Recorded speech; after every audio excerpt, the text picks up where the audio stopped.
Salut à tous, j'espère que vous allez bien. Pour ma part, non, ça va pas. Non, je rigole. Sachant qu'aujourd'hui, en plus, on a 3 nouveaux threads d'horreur. Mama. Je sais pas si vous vous souvenez de vos années lycée ou si vous y êtes encore d'ailleurs, mais j'espère que ça vous est jamais arrivé. J'en dis pas plus, mais ça se passe dans la 3e histoire. Si vous faites pas encore partie de ces petits potes, c'est pas grave, ça se soigne. Vous pouvez le faire en cliquant sur le bouton s'abonner et activer la petite cloche, comme ça vous êtes sûr de louper aucune des prochaines vidéos. Avant de commencer la vidéo, si vous pouvez mettre le petit pouce bleu de soutien, c'est sûr que ça fait très plaisir. Prends ton meilleur chocolat chaud et installe-toi confortablement.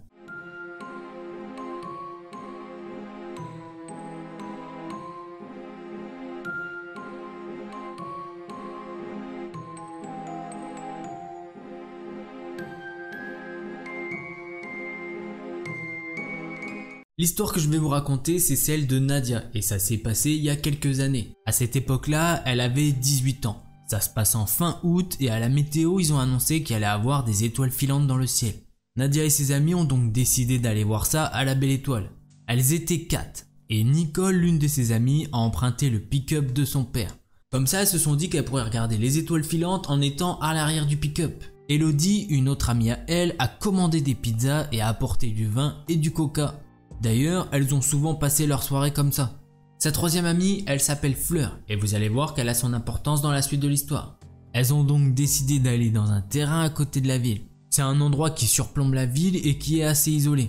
Et surtout, c'est pas très éclairé, du coup c'est vachement plus simple pour voir les étoiles filantes.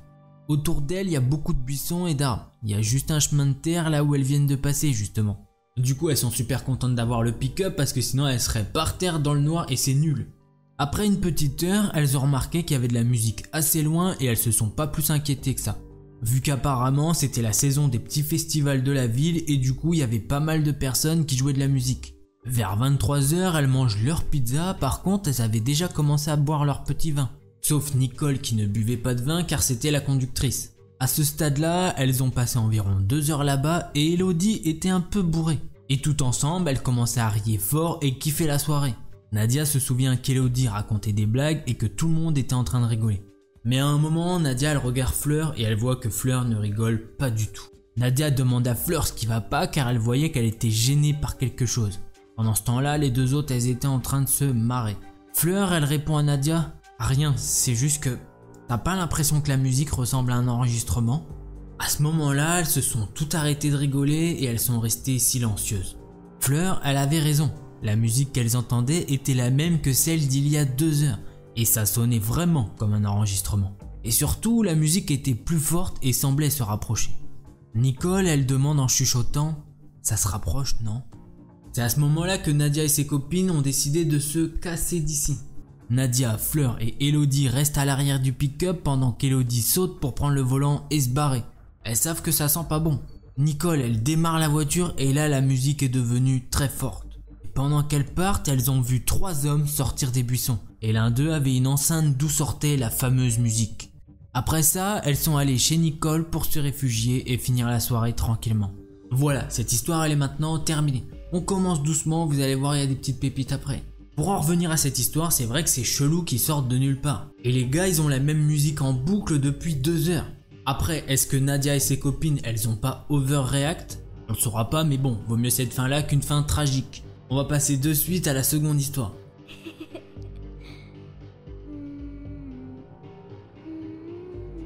L'histoire que je vais vous raconter s'est déroulée il y a quelques années. C'était à quelques jours du 30e anniversaire de Sandra. Elle retourne au bureau après un rendez-vous pour renouveler son permis de conduire. À l'époque, elle travaillait pour une grande société dont le siège social se trouvait en centre-ville d'une grande ville américaine. L'entreprise a plusieurs parkings de stationnement, mais à moins d'être directeur ou haut placé dans l'entreprise, vous devez vous garer à plusieurs pâtés de maison du siège social. Du coup, elle doit se garer à plusieurs pâtés de maison du siège social et elle entend quelqu'un derrière elle. Elle s'en préoccupe pas plus que ça. C'est une grande ville avec un centre-ville animé, donc pour elle rien d'anormal. Il a continué à la suivre pendant un moment et elle a cru que c'était un collègue à elle. Donc elle s'est retournée pour voir si c'était un collègue à elle, mais au final non, le gars était en claquettes chaussettes, ça pouvait pas être un de ses collègues. D'ailleurs elle nous dit qu'elle travaille pour l'une des entreprises qui est dans le top 10 mondial. Comme elle a vu que c'était pas un collègue à elle, elle a continué sa route et lui par contre il a continué à la suivre. Sandra elle nous dit d'ailleurs qu'il y a eu plusieurs attaques violentes contre des employés de cette entreprise. L'entreprise elle a donc engagé des agents de sécurité autour du siège social par mesure de précaution. Elle a commencé à sentir que le mec la suivait elle. Donc elle a rapidement traversé le passage piéton pour passer à côté des agents de sécurité, mais malheureusement ils ne font pas attention à Sandra. La personne qui est derrière elle la suit jusqu'à un bâtiment. Dans ce hall, il y a un Starbucks et elle se dit que le gars ne peut rien faire alors qu'elle est entourée de gens. Une fois arrivée au comptoir, elle se retourne et voit que l'homme n'est plus là. Après avoir attendu son café pendant 15 minutes, elle sort du Starbucks et elle voit du coin de l'œil une paire de claquettes chaussettes. Elle continue à avancer et de nouveau, il la suit. C'est à ce moment-là que Sandra elle a commencé à flipper. Là, il n'y avait plus de doute, il la ciblait. À environ 20 mètres d'elle, il y a des tourniquets de sécurité que seuls les employés peuvent utiliser car il faut une carte. Au moment de passer le tourniquet, Sandra elle essaye d'avoir un contact visuel avec l'agent de sécurité, mais lui il s'en fout, il est à l'ouest. Une fois qu'elle est passée, elle se retourne pour voir le visage du gars qui la suivait. C'était un ado, pas plus de 17-18 ans. Il était d'origine hispanique, ses cheveux étaient colorés et il avait un tatouage sur le visage. Ses bras étaient eux aussi tatoués. Il portait un pantalon noir et un t-shirt rouge. Il a essayé de forcer les tourniquets de sécurité et le gars de la sécurité était toujours à l'ouest. À ce moment-là, elle a vu les expressions faciales de l'ado et il faisait froid dans le dos. Il avait l'air terrifié, comme s'il ne réussissait pas à atteindre Sandra, quelque chose de mal allait lui arriver. Il essaye toujours de rentrer et il avait un regard déterminé. Sandra, du coup, elle court pour aller chercher un autre agent de sécurité. Elle lui a alors raconté que ce gamin l'avait suivi de sa voiture à son lieu de travail et qu'il était en train de forcer l'ouverture des tourniquets. À ce moment-là, Sandra elle est terrifiée. L'agent de sécurité la rassure et lui dit qu'elle a appelé des renforts. L'agent de sécurité dit à Sandra de monter et de faire un rapport à ses supérieurs. Sandra elle a donc fait son rapport à ses supérieurs et quelques heures plus tard, elle a reçu un appel du garde personnel du PDG de l'entreprise. Apparemment, c'était un ancien membre des services secrets américains. Ce soir-là, il a même insisté pour la raccompagner jusqu'à sa voiture.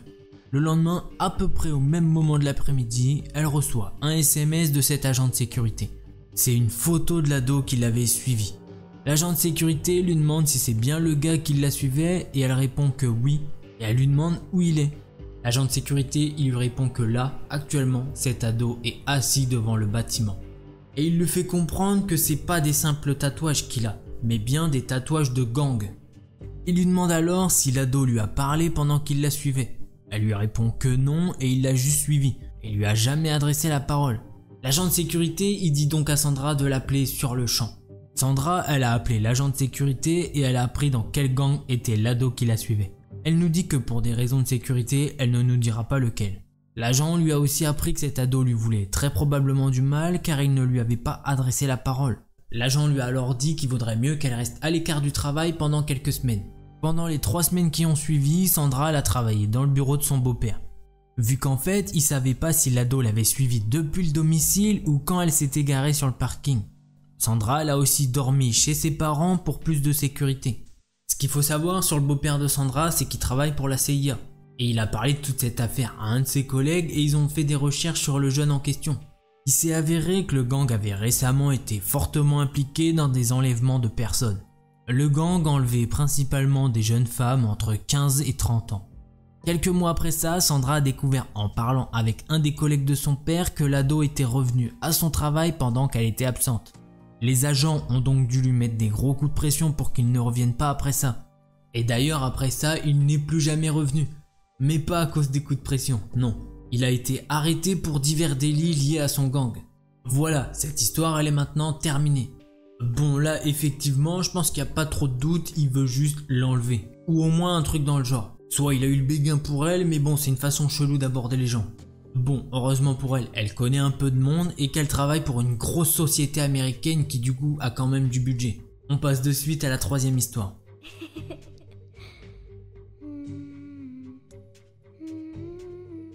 L'histoire que je vais vous raconter c'est celle de Sabrina. Et comment elle a failli mourir pendant sa 2e année de lycée. Elle nous dit qu'elle sort avec son petit ami qui a fini le lycée, donc lui il est maintenant à l'université et elle commence sa 2e année de lycée. Tout se passe relativement bien jusqu'à ce qu'elle rencontre un fameux gars. Sabrina, elle a jamais été populaire à l'école, mais cette année-là elle s'est dit qu'elle allait faire des efforts. Maintenant elle se maquillait et elle mettait des vêtements plus tendance. Et aussi elle avait enlevé ses lunettes. C'est à ce moment-là qu'un garçon assez populaire l'a remarqué. Il a commencé à discuter avec elle et il lui a demandé de venir chez lui. Elle était très flattée, mais bien évidemment elle a dit non. Et elle lui a dit qu'elle avait un petit ami avec qui elle était très heureuse. Et le garçon qu'on va nommer Billy n'a vraiment pas apprécié d'être rejeté comme ça. D'un coup, il a sorti un couteau. Et il lui a dit de quitter son petit ami et de sortir avec lui. Et que si elle le faisait pas, il tuerait son petit ami et elle par la même occasion. Elle était totalement terrifiée, elle a pris son téléphone et elle a rompu avec son petit ami. Son petit ami n'a pas compris pourquoi, il s'est énervé et il a raccroché. Maintenant qu'elle était célibataire, Billy était de nouveau joyeux. Il a arrêté de la menacer et l'a considérée comme sa petite amie. Il était même devenu gentil avec elle. Et Sabrina, elle savait que ce n'était qu'une façade et que si elle faisait quelque chose qu'il n'aimait pas, il lui ferait du mal. Sabrina, elle avait peur d'aller à l'école. Mais pour lui faire plaisir, elle devait se maquiller, ne plus porter ses lunettes et toujours avoir des habits irréprochables. Quelques mois plus tard, ils sont allés au bal de Noël avec des tenues assorties que lui avait choisies. Et de l'extérieur, c'était dur de voir que Sabrina, elle souffrait. Elle jouait bien son rôle. Sabrina, au fond d'elle, elle pense qu'elle peut tenir jusqu'à la remise de son diplôme. Jusqu'au moment où elle reçoit un SMS très étrange. Le SMS vient d'un numéro qu'elle ne connaît pas. Le SMS disait que Billy devait absolument payer un supplément pour le couteau qu'il essayait d'acheter. Et que s'il le faisait pas, c'était pas compliqué. Il tuerait Billy et elle par la même occasion. Sabrina, là, elle savait qu'elle devait rompre avec Billy. Elle court voir une de ses profs et cette prof l'a aidée à rompre avec lui. Tout ça dans un couloir avec plein de gens autour. Il s'est mis à crier et à frapper un casier qu'il a d'ailleurs totalement cassé. Suite à ça, il s'est enfui du lycée. Sabrina, après ça, elle pense que c'est fini. Mais malheureusement, non. Billy, pour se venger, il a commencé à poster des menaces sur les réseaux sociaux. Sabrina, elle va donc voir le principal de son lycée pour lui expliquer tout ça, vu qu'elle commence à avoir assez peur pour sa vie. Le principal lui explique alors qu'il ne l'a pas ciblé dans ses menaces et qu'il ne peut donc rien faire. Pendant plusieurs semaines après ça, elle vit dans la peur la plus totale, jusqu'à ce qu'il publie une menace de mort spécifique à son encontre. Du coup, elle retourne voir le principal et la police a donc été impliquée. 2 policiers sont même assignés pour l'escorter jusqu'à ses cours et la protéger dans l'école. Et je peux vous dire qu'ils ont trouvé de quoi faire avec ce taré. Et avec tous les délits qu'il a commis à son encontre, il a eu une punition. Sa punition, vous me direz? Une suspension de 40 jours. Oui, c'est tout.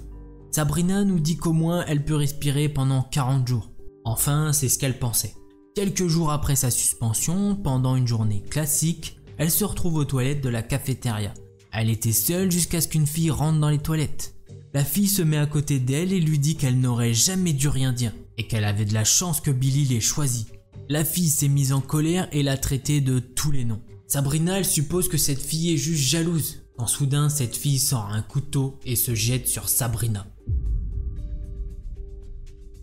Sabrina, elle a dévié son attaque mais le couteau a fini plus ou moins planté dans son épaule. Elle s'est enfuie avec l'épaule en sang et ses amis lui ont demandé ce qui s'était passé. Sabrina, elle pleure tellement de douleur qu'elle peut pas aligner de mots. Et ses copines ne comprennent rien et décident d'appeler la sécurité. Sabrina, elle a été soignée mais le temps qu'elle fasse les démarches pour porter plainte, la fille qui l'avait agressée a déménagé dans un autre état. Après ça, Billy a lui aussi déménagé dans un autre état. Sabrina continue sa vie mais reste traumatisée par ces événements qui se sont déroulés il y a 3 ans. Voilà, cette histoire elle est maintenant terminée. Alors les petits potes, je sais pas ce que vous en avez pensé, mais j'avoue que c'est ma préférée sur les 3. D'habitude je vous le demande pas forcément, mais n'hésitez pas à me dire laquelle est votre préférée dans les commentaires. Si cette vidéo vous a plu, je vous invite à mettre un gros pouce bleu de soutien, ça aide énormément la chaîne et ça fait plaisir. Si vous n'êtes pas encore abonné, je vous invite à le faire et activer cette petite cloche, comme ça vous louperez pas les prochaines vidéos. En attendant la prochaine vidéo, portez-vous bien, tchuss.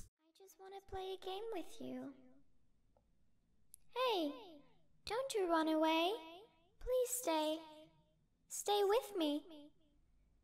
If you don't come play with me, then we will kill you.